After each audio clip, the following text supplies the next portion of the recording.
I'm trying to diagnose the thumping sound underneath my 150. Everything seems solid, except when you get up here. It's a little clunky. This I can imagine. Every time you hit a bump or something would be clunky. And fairly loud, but why? Maybe these bolts aren't tight enough?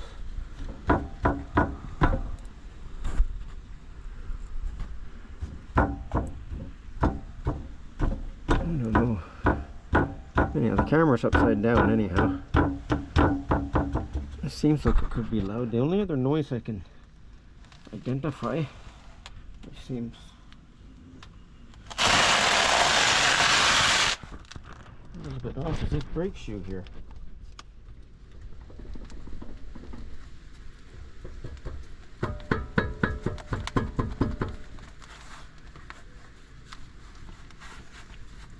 Nothing else seems to be making noise.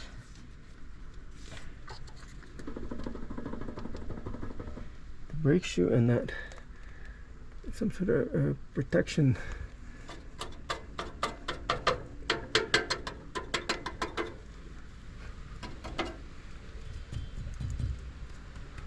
Everything else seems solid.